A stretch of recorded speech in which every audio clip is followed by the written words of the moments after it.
Clemson basketball has won again, and this time it moves them into second place, sole possession of second place in the ACC.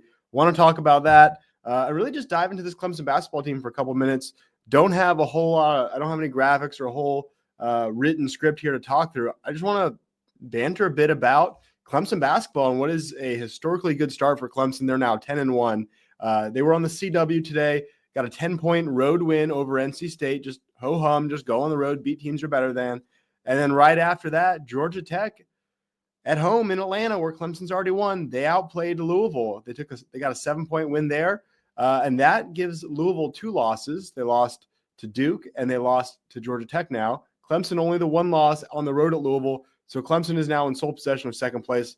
Let's start by talking about Clemson's win at NC State. It was 68-58.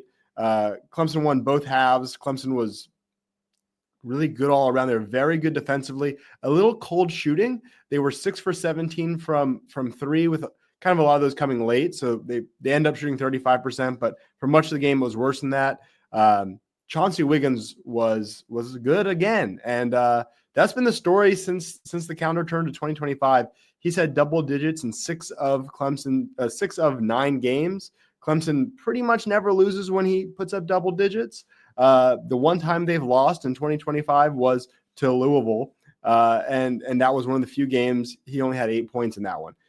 So he is really a huge X factor for this team.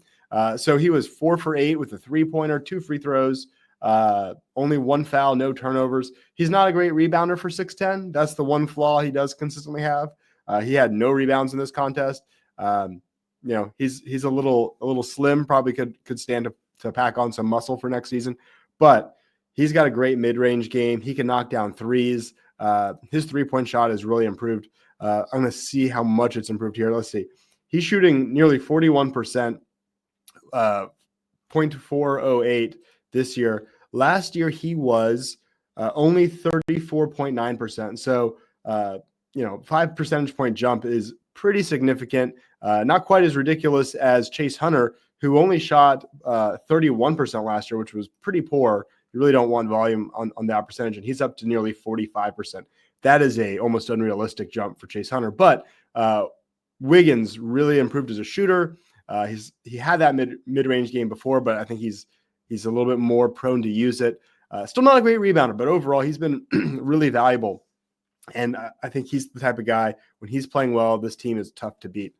NC State was tough early. It was really back and forth for really even to the second half. It was back and forth. But Ben Middlebrooks early on was really frustrating. He'd finished with 3 block shots, 6 rebounds, only 4 points, in large part because he had 4 fouls, limited him to 28 minutes. Without him, I know they had a post player who was out with an injury, but without Middlebrooks, they didn't have really a rim protector. So he was really key for them. And for much of the first half, or at least the first maybe third of the game or so, it was really frustrating to see him get blocks against, Shefflin or adjusting shots against Lock-in. And, it was funny because a thought came to me, hey, we developed Middlebrooks for a while. He left. We just went to the portal and grabbed some guy from Cincinnati that's better than him. And then Middlebrooks, I think he blocked a shot like a second later. And I was, that kind of hurts. Well, Victor Lock-in finished 5 for 9 with 13 points. He had 11 rebounds. He had 2 blocks himself. He was very good. By the end of the game, he had outplayed Middlebrooks. He played 29 minutes, so basically the same amount of minutes, and he had 9 more points. He had 6. He had 5 more rebounds, 1 fewer block, but Victor Lock-in was really good. This was a quiet game from Jaden Zachary, only 7 points on 3 for 8 shooting.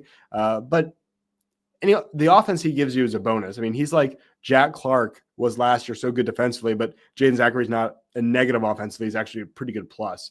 He actually led the team in assists in this one with 4. But Chase Hunter's the star of the team, I think. He had 20 points. Again, he's been really, really good. Continues to play well. Leads the team in points per game at 17.1.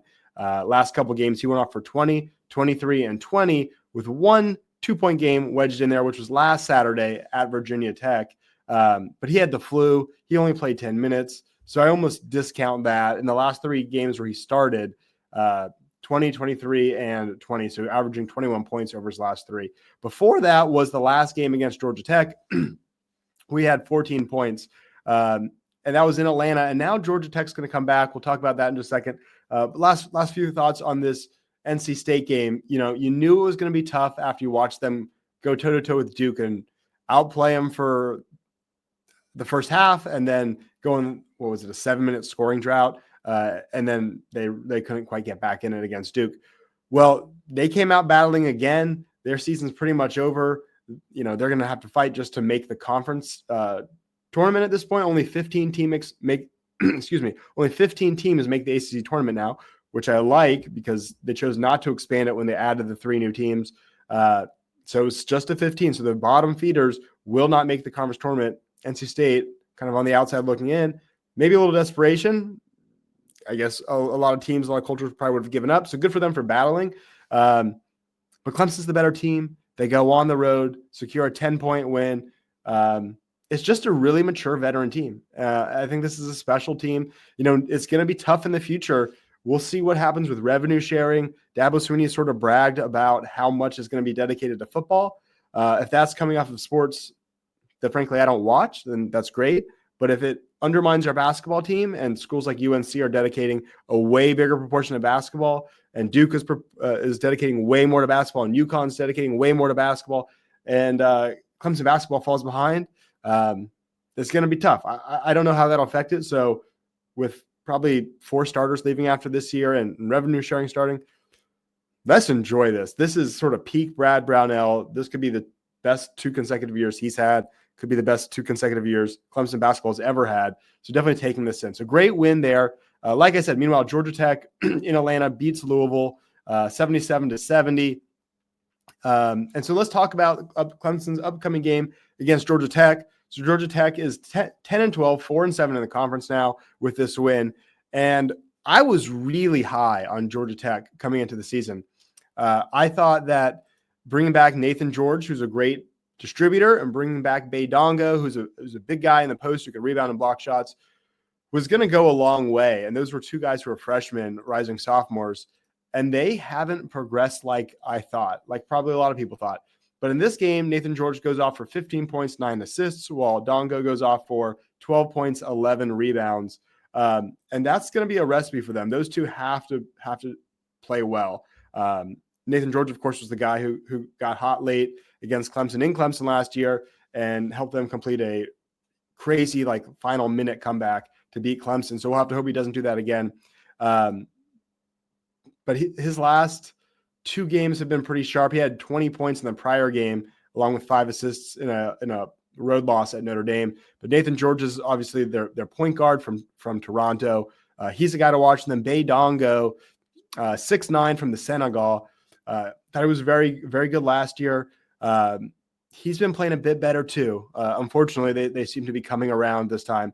He's had 14, 10, and 12, so averaging 12 over his last 3 games, 9, 7, and 11 on the rebounds in those last 3 games.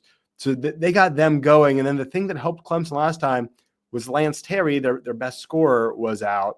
He's averaging 15.4 points. He did not play against Clemson last time.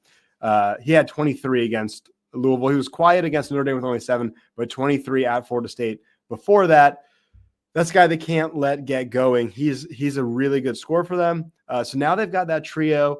They're still pretty thin. They're still pretty thin overall. They only played 6 guys in their win over Louisville, which is tough to do long term, but they're sort of forced to do it. Lance Terry's a 39% 3-point shooter, so he could beat from the outside or he could drive. He had some pretty emphatic dunks in their win over Louisville. So I don't think that's going to be a gimme, but of course it's in Clemson. It's one of these late night games that I do not care for at all. It is a 9 p.m. ACC network game in Clemson. So ACC after dark for sure, even though it is on the East Coast. That seems like they should try to get Cal, Stanford, maybe SMU, even Louisville Central Time Zone to play those 9 o'clock games. But, they care about TV ratings more than they care about fans in the stands. So will be a late start, but Clemson's crowds on those 9 o'clock games have been actually really good. Students have really shown up. So kudos to them for that. But I think that's a tough game and maybe more so a trap game, because after that on Saturday at 6 p.m. in Clemson on ESPN, the Duke Blue Devils come to town. And that's going to be, a battle for first place. Duke is 19-2. They're number 2 in KenPom. They are riding a very long win streak. They haven't lost since November 26th against Kansas. It's a 15-game win streak, which is the longest in the nation. They just destroyed North Carolina, 17-point win over North Carolina. Pretty dominant considering they struggled for a bit before a 10-point win over NC State on Monday. So they really exerted their will, led pretty much the whole time, dominated North Carolina.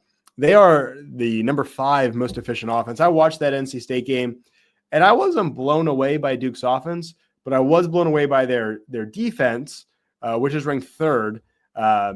So even better on defense than on offense. They shoot the three okay at 36.8%, but Clemson's actually the better three-point shooting team. Clemson is actually 10th nationally with a 38.8% three-point shooting percentage. Clemson has a chance to beat Duke. They're at home. It would be a pretty iconic win, would put Clemson in the driver's seat in the ACC. Clemson would be, assuming if Clemson and Duke both win their midweek games, Clemson against Georgia Tech, Duke against Syracuse, and they come in, I guess it would be 11-1 for Clemson and 12-0 for Duke. In that scenario, if Clemson wins, they're tied for first, but Clemson has the tiebreaker. So Clemson would control the conference and have a chance for their second ever regular season ACC tournament or ACC regular season championship. They've never won it in the tournament. But frankly, winning the regular season is more impressive. So 2 interesting games. KenPom gives Clemson a 90% chance to beat Georgia Tech.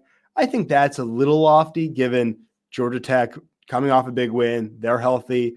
KenPom doesn't really know necessarily like past injuries, but then they only give Clemson a 31% chance to beat Duke. I think that's a lot closer, edging close to 50-50. I think this is a very mature veteran Clemson team. If they could shoot well, if they shoot, let's say 39% from 3, I think Clemson can win that game. So a lot to be watching, a lot to be excited about. Don't forget to like this video, by the way. Don't forget to subscribe to this channel. And don't forget, I recently posted a breakdown of Clemson's just released college football schedule for 2025. Really interesting schedule there with Georgia Tech on the road. Clemson needs to be playing them every year. They didn't play them last year. LSU coming in. Really tough Friday night game at Louisville. Tricky Duke game. Of course, the Palmetto Bowl on the road. So I talk about all that in another video, which I'll put up here as this wraps up. So check that out. Thanks for watching. Don't forget to subscribe. As always,